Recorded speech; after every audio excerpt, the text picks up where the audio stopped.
Welcome to History 2020. I'm Dr. Sawyer.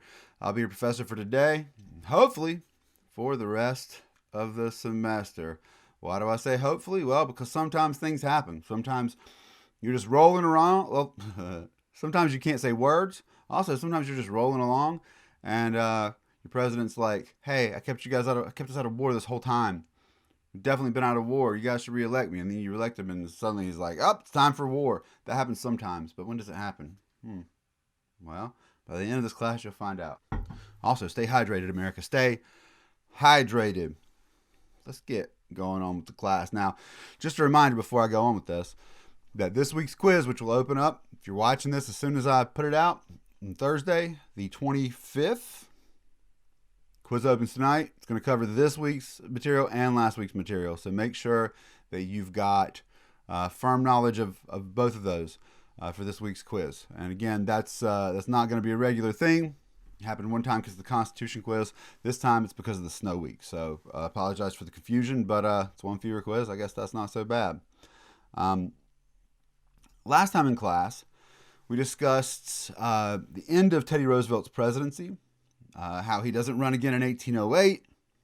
He appoints this guy Taft to be his successor. Taft wins, but even after being gone for a year on safari, TR comes back. He's not happy with the way things are going. He decides to run again in 1912. Oof. The Republicans won't have him. So he forms his own party, the Bull Moose Party, runs in that 1912 election. Really four candidates, right? Because, not taking enough to be a challenger, but taking, about 1 million votes. You have Eugene Debs, who's the socialist candidate. But then of the Republicans at the national level, they're split between the Republican Party, Taft, who runs again, and Teddy Roosevelt, who runs on the Bull Moose ticket. And in all of this, you have, for the first time in a couple of decades, a Democratic president winning Democratic candidate winning the presidential election. And that man is Woodrow Wilson. He continues the progressive agenda. And you see how labor has grown. We talked about that, how organized labor grew. It got more and more powerful. It was support for organized labor was pushed by some horrible events that people saw. The empathy grew. And in all of this, you see this progressive agenda continuing. Now, not totally, right? We talked about some ways that Wilson changed things around, the way that his support, less support for racial inclusion, in fact, allowed for a regression on that in eliminating black folks from a lot of federal jobs. But nevertheless, you see, in terms of the spirit of the progressive era, using the government to improve people's lives, the idea the federal government had a really active role to play, that continues under Wilson. Now, before I go on, I want to say something here because this is one of the questions that a lot of people have.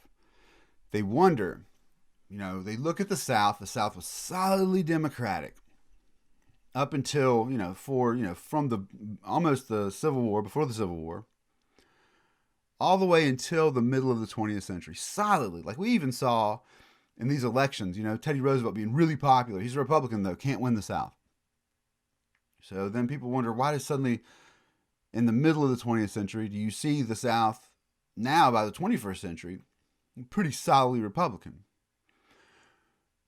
In this story that I'm telling, that I started telling last time, that I'll continue telling through this lecture and into the next one, is part of the answer to that question.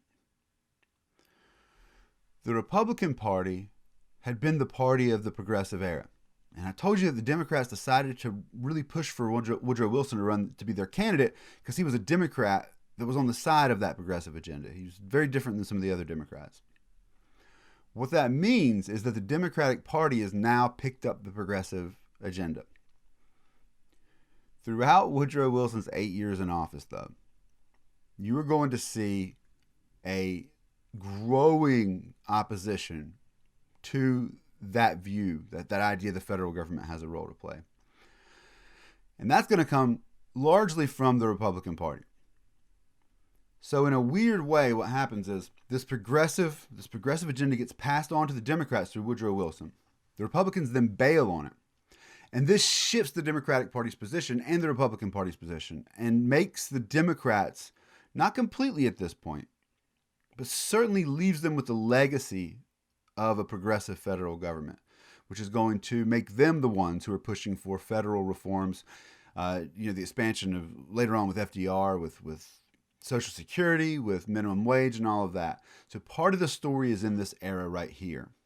And it really happens in Wilson's presidency. And we'll go on now. Let's pick up where we left off last time. In fact, we'll start back on the same slide as last time. Now, the United States, as I said, not part of the outbreak of World War I. This happens as a part of European politics, of the state of Europeans' tensions. It begins as a conflict between the Austro-Hungarian Empire and Russia that then turns into this continental war because of these alliances that had been worked out. But the U.S., kind of on the other side of the world. A lot of people see the U.S. as, separate from that. A lot of Americans look over there and they're like, well, yeah, they're playing their games. They're old empires. They're the old world. We don't want to have anything to do with it. And in fact, most Americans, when this war breaks out, are like, we want nothing to happen. On top of that, the U.S., remember we talked about this Roosevelt corollary to the Monroe Doctrine. The Monroe Doctrine had been a doctrine in the 1820s that said the United States would consider European powers' involvement in the Western Hemisphere as an act of war. Roosevelt now says not only do we consider their involvement an act of war, Roosevelt now says we essentially get to run the game. And what that means is we've expanded our presence in other countries and really, really, really stretched our military. Woodrow Wilson gets involved in Mexico. Mexico's involved in a revolution in this era. That has us occupied. 1915, as I mentioned last time, we sent our Marines in to Haiti, and we're now going to occupy that country until the 1930s. We've already talked about what's happening in Cuba, Puerto Rico, the Philippines, still part. So the U.S. is still pretty stretched. So even if someone wanted to go to war, it would be a big, big, big deal. And the reason for this is that the United States did not used to have a standing army. Didn't. In fact, it's not till after World War II that we're going to have the type of army that we know today. And this time, if you wanted to have a war, you had to call up soldiers. You had to have a draft. You had to build the army as a part of it. So all of this really, really, really makes, these combined things make the United States not interested. In 1916, Wilson runs for re-election. And in fact, one of his big slogans is he kept us out of war. Because you got to navigate this. The United States is still a part of global trade. And in fact, the United States is, one of the big things about World War I for the United States is, well, if we don't get involved, we can sell to everybody, right? If we got involved in one side, then suddenly we wouldn't be selling to our enemies. But the United States actually makes pretty good money off this, which leads to the sinking of a ship called the Lusitania. And Wilson says, I've navigated us through all of this, and I have kept us out of the war. Since a lot of Americans support that, it's a big claim. He wins the second term in 1916. Now pay attention to the motto. The motto is, he has kept us out of war. He has kept us out of war. The motto isn't, he'll keep us out of war, because if it was, totally would have been a lie. Because about a month, you got to remember, presidents were inaugurated in March up until FDR, I believe, is the first one. It's changed later on by constitutional amendment. 20th Amendment changes this. But a month after his inauguration, boom, the United States declares war. And actually, this is right here on the screen that I've got is the headline from the Nashville American, which is like the Nashville Tennessean, basically. It's the origins of that.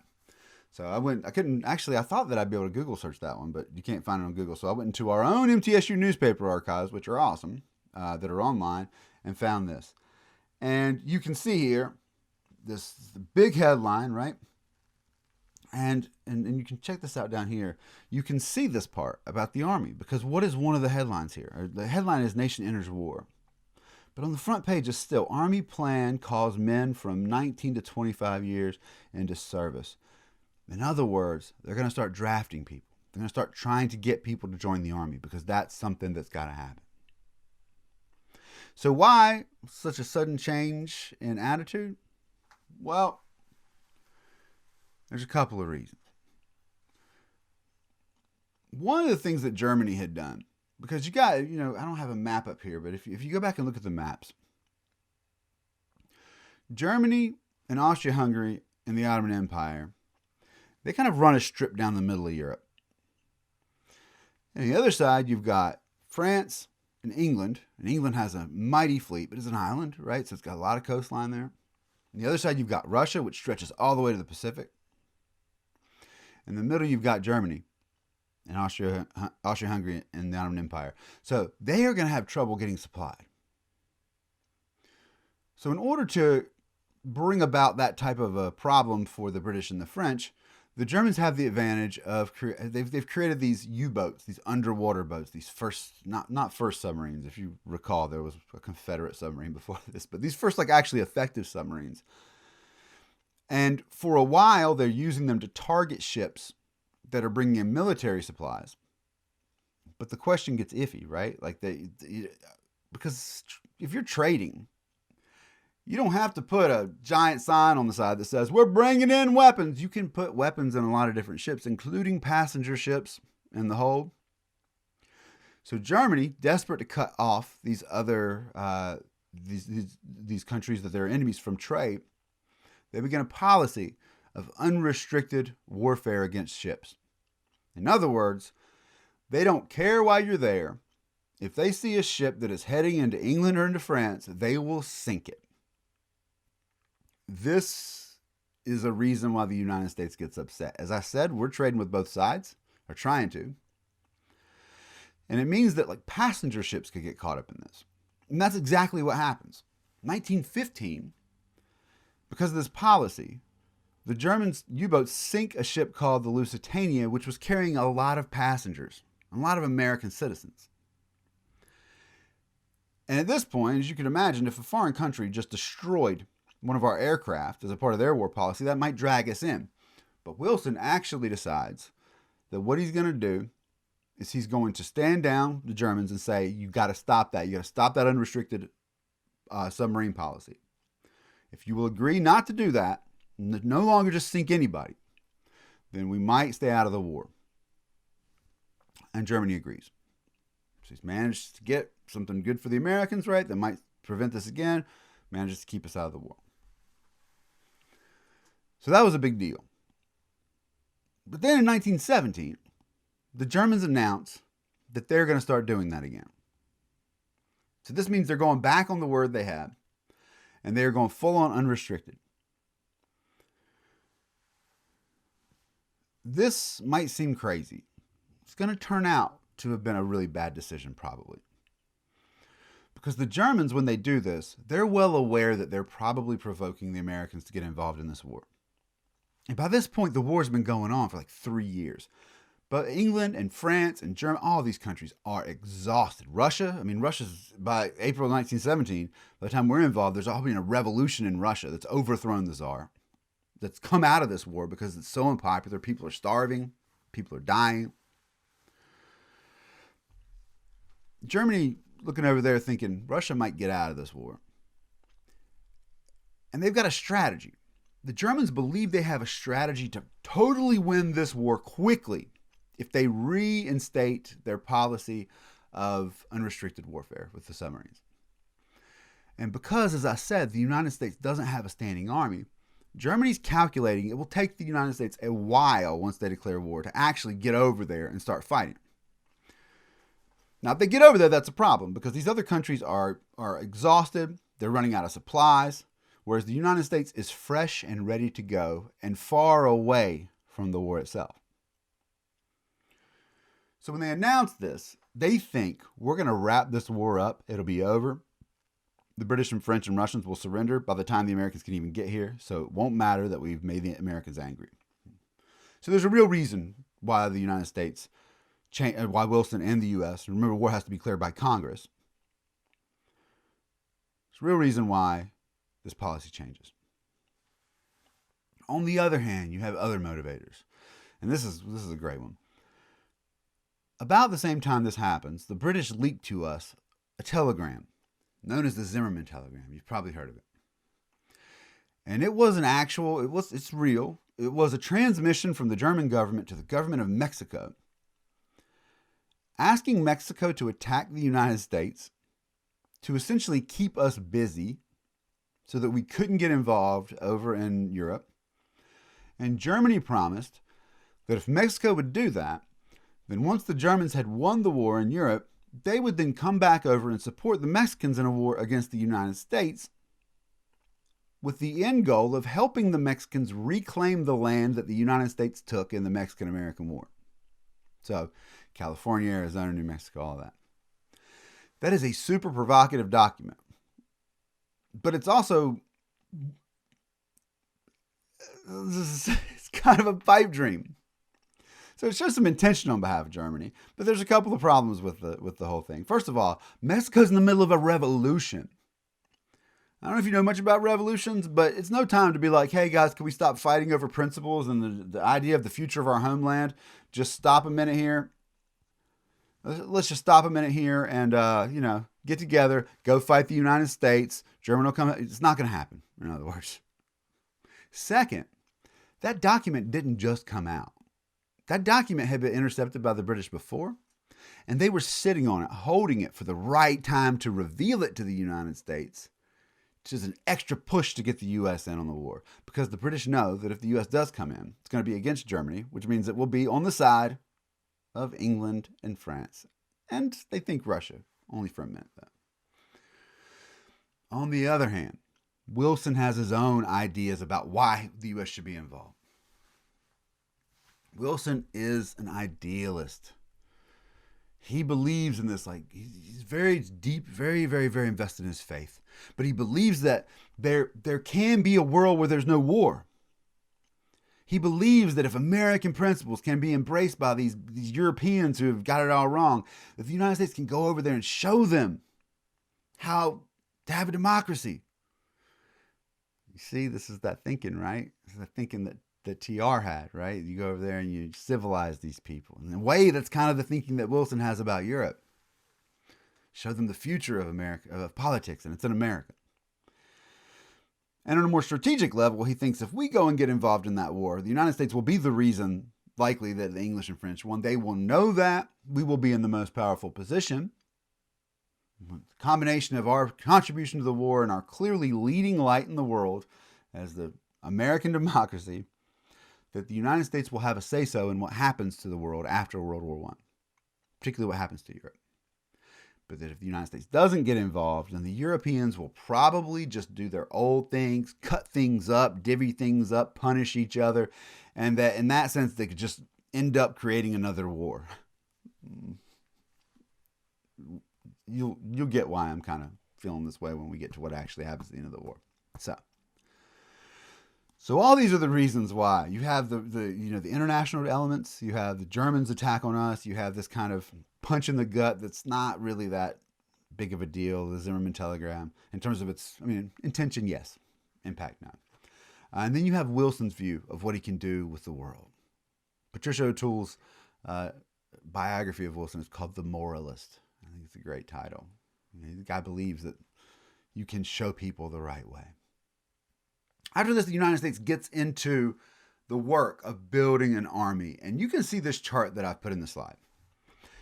This just demonstrates this, it's evidence of what I've been saying about the United States and its army. If you look here on this chart, what you'll see is that there is a very, very, very, so this is the percentage of personnel of the people that are involved in the army, right? And so the red one is the military personnel as a percentage of total U.S. population. And then you have the money, didn't mean to do that. Then you have here this green line, which is military expenditure as a percentage of GDP.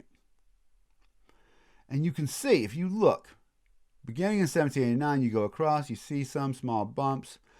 You see a bump right here. This first small bump is the War of 1812. You go across, you get the small bump, the Mexican-American War, but look, it goes back down. Then you have right here the Civil War, and that should tell you something about its place in American military history. It goes up, but look what happens. Even before you get to the 1870s, that army is almost gone. You get here, boom, there's a Spanish-American War, a small bump, it's a quick war. And then you go to World War I and you see another big bump. But again, boom, cuts right back down. Stays low.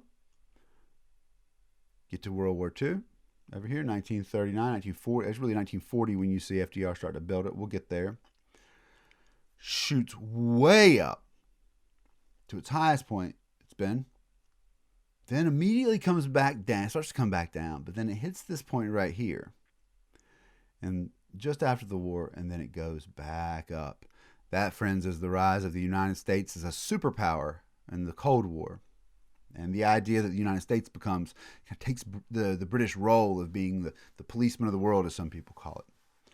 And you can see it's never gotten back down to where it used to be. But that, friends, the standing military we know now, again, just more evidence here, that's a relatively recent development. Why? One, there wasn't much of a tax base before, but the big one is the founders. If you think about them, the idea of having a standing army around at any minute that the executive could call into action, that was a really big threat. They were like, no. You get a military when you need it, but you don't just want to have a bunch of soldiers standing around ready to go. Because if you have that, they could be used for anything. So we'll talk about the reasons that Americans, 150 years into this project, decide that that's not a concern anymore. There are reasons. Some better than others. Anyway. So Americans, takes them several months. We finally get in to this war. Now, these are idealistic kids. These are kids. The U.S. hasn't really seen a war in a long time. 1917, it's like, okay, 19 years before this, you had the Spanish-American War. That thing was like that, right? The Spanish Empire was tanking. The rebels in Cuba and Philippines had done a lot of the heavy lifting. These kids go over there, and what they see is it changes a lot of them. What the United States experiences, it's going to have a profound impact on the way the U.S. sees its place in the world. It's going to leave a lot of people changed and not quite the same afterwards. What's happening on the battlefront in World War I? As the U.S. shows up into a world where the military is changing. Tactics don't work anymore. They used to. There's new technologies that are available. Now you've got guns that can shoot a long way by this point. You're not doing that thing where you line up and run at each other right in an open field. You can shoot people from too far away. That strategy goes away with the rifled barrel, which had come well before this in the 19th century. But then on top of that, you get all types of innovations. You get like tanks out there now. Not like you're going to see in World War II, but heavily armored vehicles, fire. You've got planes for the first time. They're not generally used for like bombing. Mostly what they're used for is observation. But nevertheless, you can scout out a lot of the landscape and see where other people are. And you have these weapons that can wipe out. You got the machine guns, the rapid fire guns. And so what ends up happening is you've got all of this. So how do you adjust to this? Well, what they do is they dig trenches. This happens all across both the Eastern Front and the Western Fronts. The Eastern Front being Germany, Russia over on the one side. On the other side, you've got France and Germany. Got these trenches. You got this going on down into the Ottoman Empire. Folks dig trenches, and they're not very far away from each other. Like in some places so close that they can hear each other talking. During the Battle of Gallipoli, which takes place in modern Turkey, which is the Ottoman Empire, the stories of the Anzacs, the Australian and New Zealand Army Corps, which are brought in to fight for the British in Turkey, talking They can't speak Turkish, but they're communicating. They're so close to the other enemy down there in different trenches that when the fighting stops, these folks who were just trying to kill each other and will be trying to kill each other again when the whistle blows are like throwing cigarettes over to each other, trading things that they don't have. But the thing about a trench is that when it rains, it becomes mud. Men jumping in and out of these trenches. Very little way to gain ground, at least substantial ground. So you'd be down in a muddy trench if it rains. Your officer blow the whistle. These men jump up out and they run across what is within a couple of months. Might have been trees there, might have been grass. At this point, it is just dead. Just death. There's bodies out there. They try to recover them. There'll be a break where they go bury them, but in between, there's bodies laying there. Just mud, dirt. One of the new technologies that's brought in here is barbed wire and razor wire, which is set up to slow down advancing troops. People hop out and they just run. And they've reintroduced the bayonet as a major weapon. Which the bayonet still, people use it at this time, but the bayonet had been a big deal before rifle barrels. Because the rifle barrel puts a spin on a bullet, it's elongated. It can go about 3 times as far when they first introduced it as what these musket balls could go. So the chances you're going to be up on somebody with a bayonet is pretty slim, especially when you've got repeating weapons. But the way this works is they jump up in charge and their goal is to take the next trench. So they're fighting with bayonets again. They introduce new technologies, like the flamethrower. The flamethrower is actually created as a part of trench warfare. Why? Because your goal is to run over to the trench of the enemy. They're going to be down in there trying to shoot you. You run with the flamethrower, and if you can get to the other side, you can just burn a whole large group of people a lot faster than you can shoot them. Another technology that comes out of this is poison gas. This is used to get at people in trenches from far away. See, it's hard to hit somebody in a trench. Now, you can hit them with your artillery, maybe. But they dig down in there. They've even got like bunkers built in there. But poison gas, you can shoot a canister kind of near there. And the gas is dense, so it hugs the ground. And it will go to the low point. So this gas, if you can get it near there, will find its way down into these trenches. And these folks will breathe it in. And there's different gases. The first one that was used, it would get into people's lungs and it would debilitate them.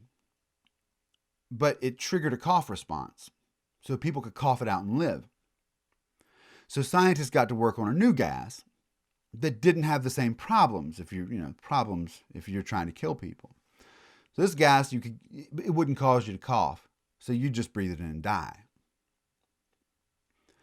So this means that on top of living in the mud and the filth, you're now probably wearing, a lot of the time, these huge gas masks over your head. In the heat of the summertime, no shade.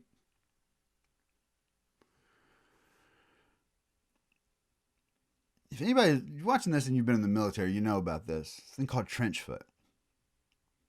People still get it. If you don't change your socks, you wear heavy boots. Trench foot is what happens when your body, like your skin, stays wet for too long. And essentially, your body begins to rot. I'm not going to show you pictures of it because I don't want to do that to you. But if you wanted to, you could look it up pretty easy. You could look up World War I trench foot. Because these trenches, they're mud. And you're just standing in it. Don't look it up, though. In fact, your assignment for next week is to not look up trench foot. Don't look it up. Don't look up pictures of it, okay? Don't. That's your assignment. Do not. Like, right now, don't pause this lecture and look it up. Right now, don't just mute this lecture and look it up. Don't tonight when you're laying in bed at night and you're just doing that thing where you're like still kind of awake, but you're trying to sleep and you're looking at your phone. while you're doing that, you're just kind of buzzing through anything you thought about that day. Don't think about trench foot and look it up on your phone at night when you're just laying in bed going, oh, what do I think about? What? Don't even think about it then, okay? Don't do it. You won't want to. But if you do, you shouldn't. What I want you to imagine is looking at those feet on yourself and then having to sleep in that trench with trench rats. Trench rats are these giant rats that come and live and they burrow in and they eat whatever the soldiers have left behind. But another thing they'll eat is rotting flesh. So don't look up trench foot so that you won't imagine what it must have been like to be laying in the mud, your feet rotting, and to wake up with a trench rat eating your feet off. It's brutal. This goes on for years of this. Now, the U.S. is only going to show up, again, we only declare war in April of 1917, but we still experience it. The other countries, for years, they've been going through it. There's an interesting side story to this that happens in the middle of World War I, actually the first Christmas. All these folks have been told, the English have been told the Germans are monsters. They're Huns. They're not right. They're awful. They need to be stopped. The Germans have been told that they're better than everyone else, that the Europeans are old imperializers, that their days are done, that the French are awful. Everybody out there has been told the other people are just horrible, horrible people. But as with any time where you get that story, the reality is most people aren't. The reality is everybody out there probably loved their kids. The reality is that in this war, with the exception of the Ottoman Empire, most of these folks are Christians. They actually have a lot in common. Another thing they have in common is that the people that are out there in those trenches, they ain't rich people back home. They're kind of the bottom of the barrel. Not all of them. Certainly not wealthy. Christmas comes around, and on the front, they take breaks. This is a weird thing about war, especially at this time. They take breaks. Took a break for Christmas. And while they're there, the English troops and the German troops singing songs, start singing Christmas songs. If you guys have ever studied German, there's the song Old Christmas Tree, but you can sing it in German. It's like, oh, Tannenbaum, oh, Tannenbaum. I don't know the rest of it. I don't speak German either, okay? I know you guys are still laughing at me for trying to speak French last time, but anyway. But it's the same tune. And all up and down the trench here on the Western Front, there are these moments where the soldiers realize they're both kind of singing the same songs. They've been through such a hellish fall. And they come out of their trenches and make a truce. It's called the Christmas truce. And these folks start celebrating together and talking to one another, playing soccer together, making time for the other side to bury their dead. And they get along. I don't know if you've ever spent Christmas with anybody, but it's kind of hard to start killing them about 15 minutes later. A lot of these folks, these soldiers, then don't want to go back to fight. They don't want to fight each other. But that's the orders. So the officers order them back into their trenches. In some cases, stories they don't listen. And the officers, to get the war going again, walk out and begin firing on the soldiers of the other side, which makes them run back into their trenches. And the war begins all over again and goes for several more years. Again, neither side is going to move very far in this entire war. It's going to be back and forth across a very small area of land. And slowly, more and more young people's lives are going to end or be changed in the middle of this conflict. In the U.S., approximately 5 million Americans are somehow brought into the military, into the war effort. Now, we get in late. And because of this, about 117,000 Americans are going to die in this war. Interestingly enough, and this I never got to teach this in a class in the middle of a pandemic before, thank God. In fact, last time I gave this lecture, it was like 2 weeks before the last one. But here you go. More than half of the Americans who die serving in World War I die from the Great Flu. It's also known as the Spanish flu, which as far as we know actually started in Kansas City, Missouri. People are always trying to blame some other country or some other place on pandemics, as if somebody did it. It's ridiculous. 63,000 die from this flu, and this flu kills millions of people around the world. Millions. By some estimates, tens of millions. It's hard to get the accurate reporting. It goes all around the world. It wipes out people. And it has a weird thing whereas you look at the groups that normally die from disease, right? It's the elderly, the young. The Spanish flu has a weird thing where it kind of does the reverse. It kills healthier people a lot more effectively than it kills the elderly or the young. It's a whole story, I think, that hasn't been written about this. That I'll bet. Remember, I told you time and the trap method. Time. You're going to see some more books about this. There's a great one called the Great Flu. I'll put the link in the PowerPoint here. We did actually interviewed the author for Road to Now. But here's an interesting thing that happens back home. This flu is decimating populations. But the United States puts a deep lockdown on information because they don't want any opposition to the war. And there's a lot of opposition to the war, particularly from labor groups. The labor groups are a lot of them against the war. They see it as killing their other workers, their other fellow, they see it in that way. They're like, look, our people are being drafted, the working class people are being drafted to go fight this war. We know that's the same thing that's happening over there. We're against it. So the U.S. cracks down. In 1918, the federal government passes the Sedition and Sabotage Acts, which make it illegal to criticize the government. Also make it illegal to do anything against the war effort, including being in possession of any pamphlet or book or anything that is against the war effort, which equates to what Orwell would call crime think, right? The idea that you thinking it or even learning about it is a crime. This is largely used to crack down on these labor unions, go after labor leaders who had been seeing their numbers, the strength go up over the years, right? They had influence over things. And now you use the federal government's like, getting back to basics like they had before. But as a part of this, there's a crackdown on the distribution of information.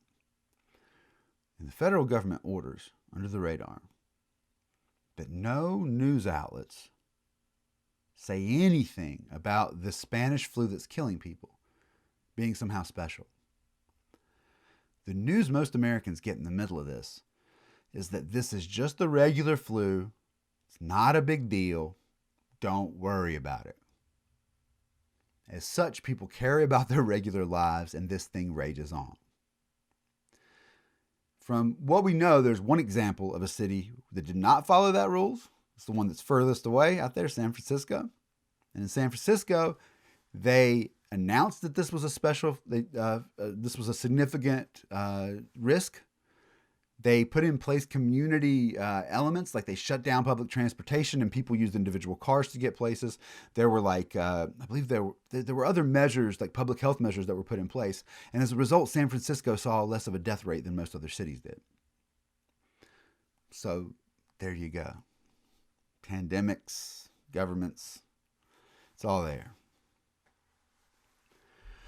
But aside from that, I mean, there's this flu. But one of the things that happens in this war is you see a glimpse of what can happen whenever social norms aren't pushed on top of people, whenever the barriers to entry aren't pushed on top of people. When you call up 5 million people to be part of a war effort, and don't get me wrong, some of these are women who are participating in various ways, including nursing, right? So they're involved in that as well. But when you call up soldiers, who you call up usually are your young men at their prime. People who are farmers, right, for a lot of history. This time, factory workers, miners. You call the strongest, youngest ones up and you send them off, which means someone else has got to do the job. And in places like factories, you have women who are working. Remember, don't believe that women didn't work. Good gracious. They worked. But the jobs they could have were limited to the lowest paying ones. Same thing with black folks. A lot of jobs were restricted just on account of them being black. But war has a way of creating necessity. And suddenly, the pressing issue of the war becomes strong enough that it can override these prejudices. And during this war, because of that, black Americans and women are afforded opportunities to work in jobs that they were told they could never do before. And you see it, right? I mean, it's hard to deny that evidence. You go, well, we were told they couldn't do it because of their race or because of their gender. And they do it, and they do it great. They keep the industry going to support the war. But it's going to crack back real hard at the end of the war. Men are going to come back. The war doesn't last long enough to really see much of a significant effort in terms of those changes. There's going to be a huge crackdown on labor, a huge crackdown on black folks. You see a rise in lynchings, a rise in violence against black folks to make sure that they understand that this was temporary. But black Americans aren't just going to have a negative experience here. It is bloody and violent, but what happens is a lot of black soldiers go off to fight in this war. The military is still segregated. Most of these folks spent their life in the South. You figure they go off, they join up in 1917. You're talking about children and grandchildren of people who were born enslaved, living in this world of white supremacy. And they go to France. Some of them get to experience Paris. It's their first time being somewhere where that discrimination isn't constant, where that threat of violence isn't constant. And they see there's something that happens when somebody who's never known anything but repression sees that there can be a better life. And that experience is going to lay the seeds for a relationship between the black intellectual community in Paris that goes on for, really still until today. A lot of black Americans go to Paris in this period and thereafter, right? Jay-Z's got us, not a song about it, but shout out to it. But yeah, it is, they're going to see it. It's going to be a vision of inspiration. On the other hand, here's an interesting story. I love this. During World War I, they tried to get as many people to sign up as possible. As many people as they could. And that takes a lot of mobilization. So what the government does is it hires people to produce propaganda. And that word propaganda, people think about it as being bad, but really propaganda is just any type of imagery or anything that's meant to motivate people, right? To propagate an idea. And they used this word at the time. Now you guys are like, I thought only bad people had propaganda. No, everybody's got propaganda, friends. You just got to know what it is.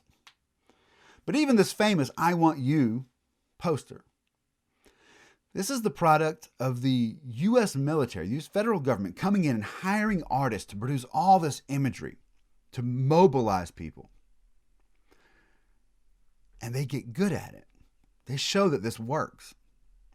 But then the war's over.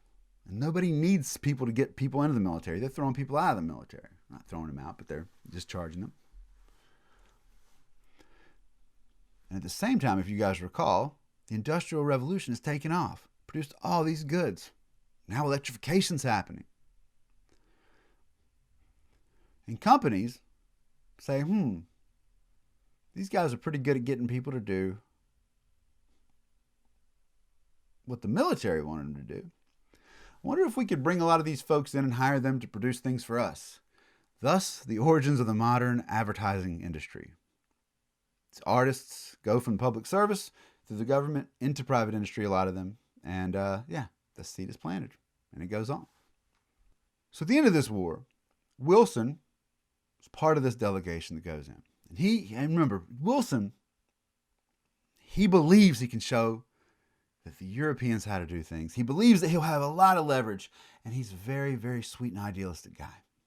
He shows up in Europe with his grand plans, his 14 points to remake Europe, and this guy is trampled all over.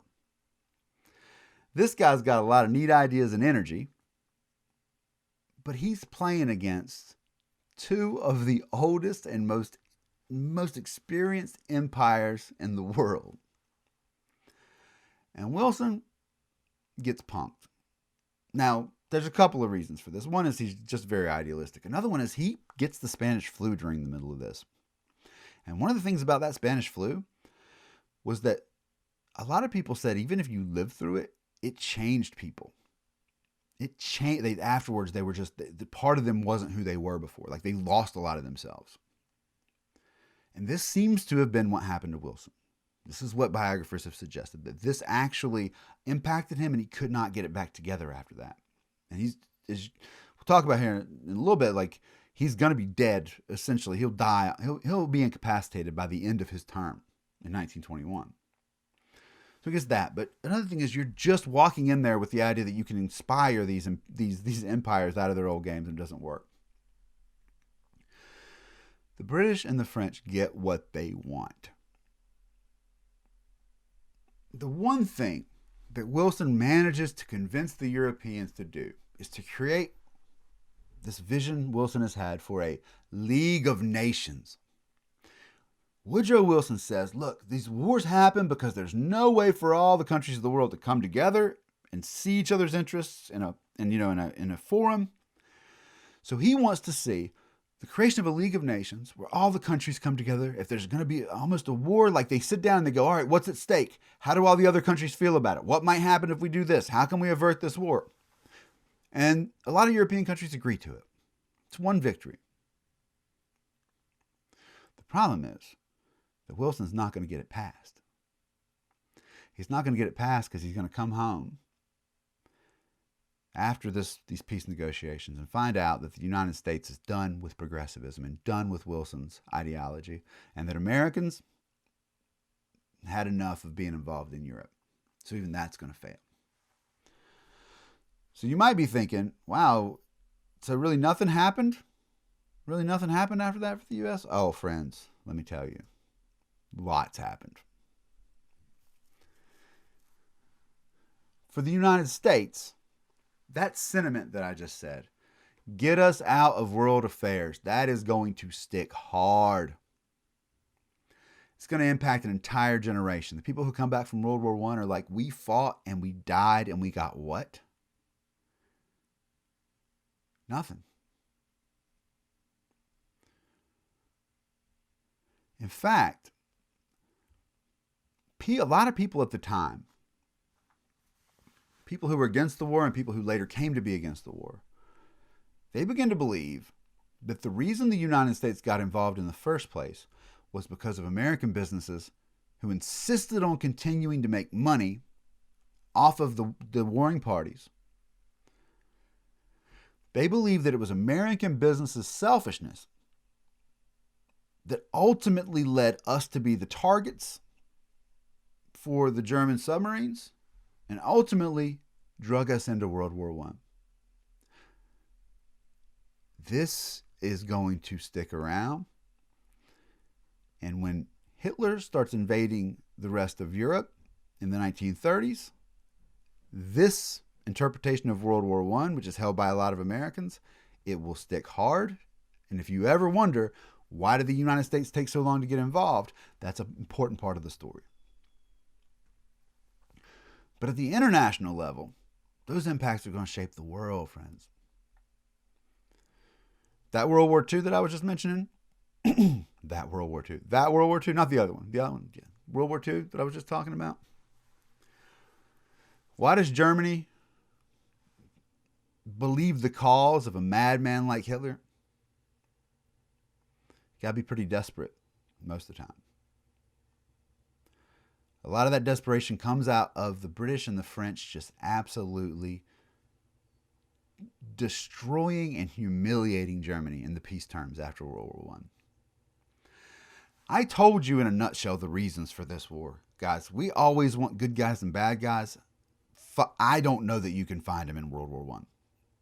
You've got two different countries, two kind of leading countries in this rivalry, Germany and England. You've got other countries that are wanting the same things.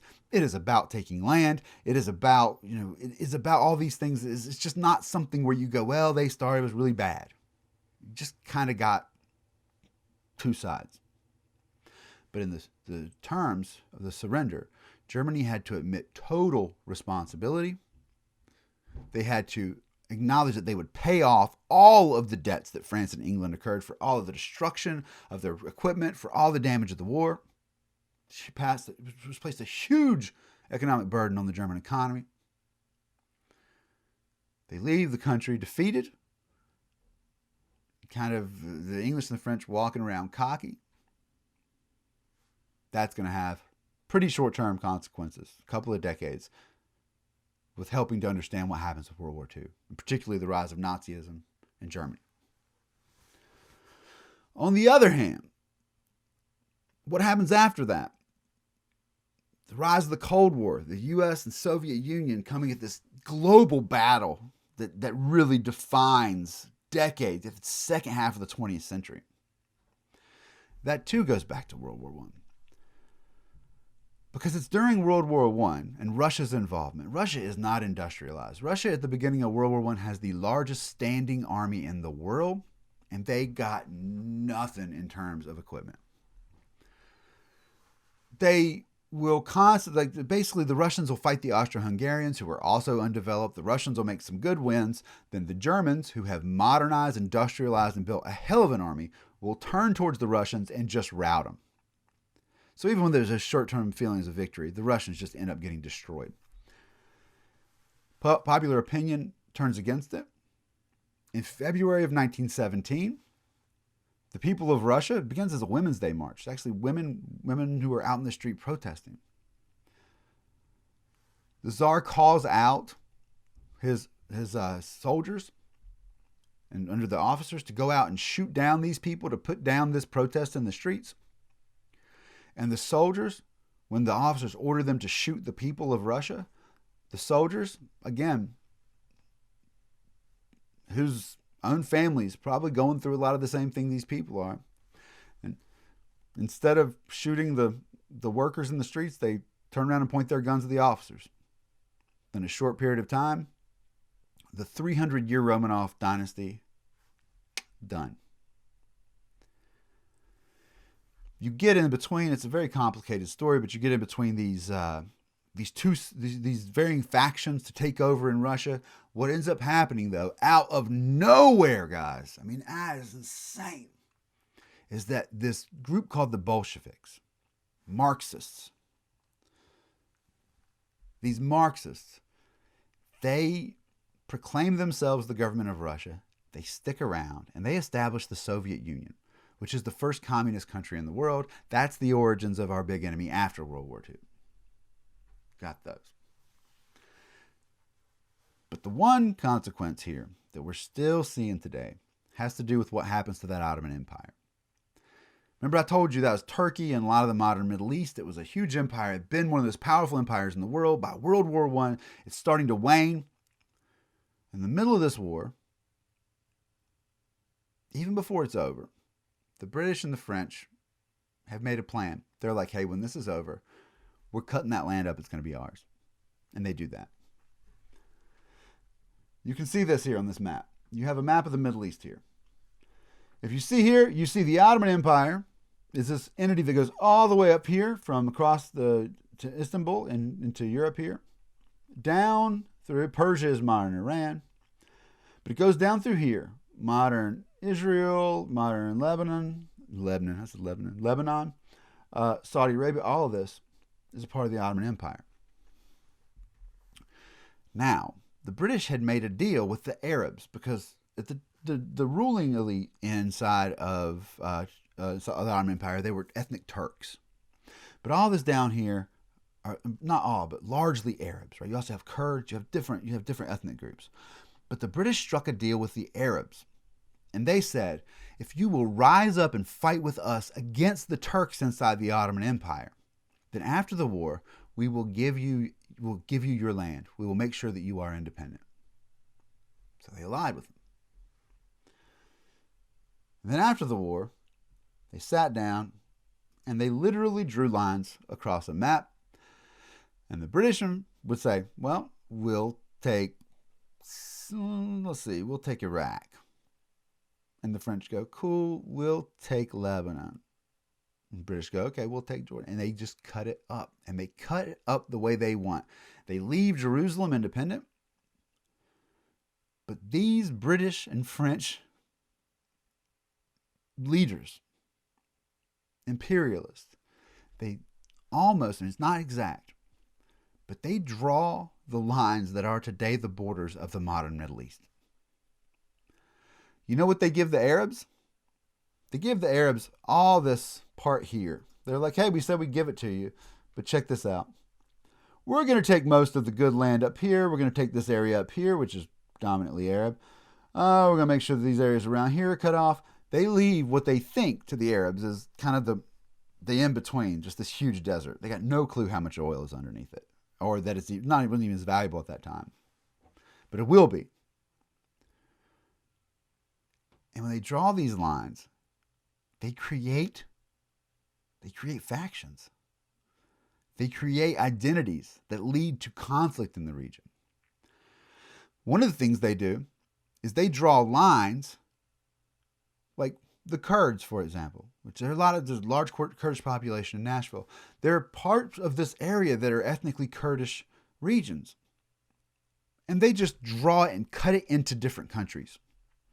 Because the Kurds are actually a pretty powerful faction in the area, and if they draw these lines across and cut them up into different areas, that'll keep them divided. These types of resentments that are created, and the realization of this, and this history, is going to lead to a lot of resentment towards the West. Helps explain the conflicts in the modern Middle East that we ourselves have found been involved in, to say the least.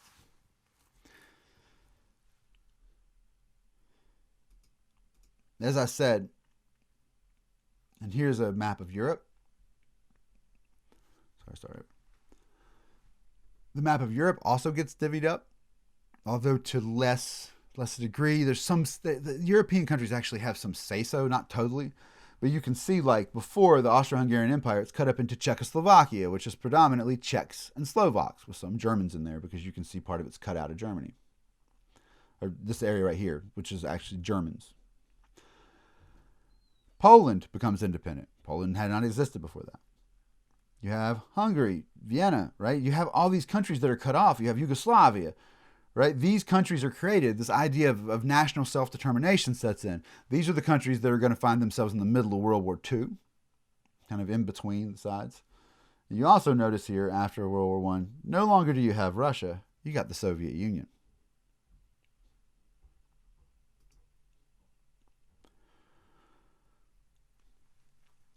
Leave you on this. The Russian Revolution is going to have that long-term effect of creating the global superpower, but it also has a real powerful short-term effect. Because these revolutionaries in Russia are going to be screaming about the capitalist class turning the poor people against each other. They're going to be screaming about all these secret deals that were worked out to cut up the world. In fact, one of the first things that the Bolsheviks, these guys do, these Soviets do, is they find those secret treaties that had been worked out between the British and the French and their former allies, the Russian Empire, that they've now taken over. They find those allies, those documents, and they share them with the world. And they say, look, everybody, the British and the French have told you that they're fighting with you. But here are all the documents that say they're just going to cut you up and do what they want to with you when it's all over with. Not surprisingly, the British and the French are not real happy about that.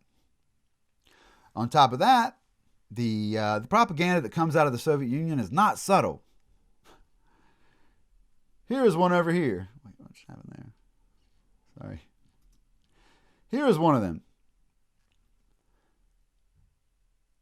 If you read the translation, either death to capital or death under the heels of capital.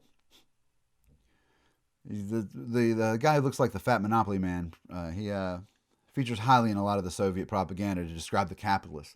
These guys are basically saying overthrow all of the business people, overthrow all of the governments of the world, and come together under the workers' government. Not going to find very good reception in a country that's passed these sedition and sabotage acts. In fact, this is going to lead to a huge anti-communist movement. It's going to be used to break down unions simply because people are going to start oversimplifying and suggesting that being in a labor union has anything to do with this whatsoever, which really doesn't. As someone who's looked at the documents myself, as someone who's actually been in Russia and looked at these documents, really very little. They try. The Soviets try. The thing about Americans is they're not really primed for something like that, as the Soviets find out. So this leads to a rivalry. It also leads to a lot of suspicion and purges of Russian immigrants. Americans stripped of their citizenship who were from Russia, sent abroad, exiled from the country. It's going to lead to a backlash. It's backlash against involvement in Europe. This fear of immigrants from Eastern Europe and other parts of the world. The sense that the progressivism and this moralism of the movement, the government had actually drugged the United States into this war. It's going to put a nail in the coffin of the progressive movement. We're going to roll into the 1920s, where a completely different sentiment dominates government. What they call a return to normalcy. We'll get into that in the next class. Thank you for being here. You may now return to your unnormalcy or whatever it is. Nothing's normal right now. Pandemics. Oh my God. All right. Thanks for being here. Cheers.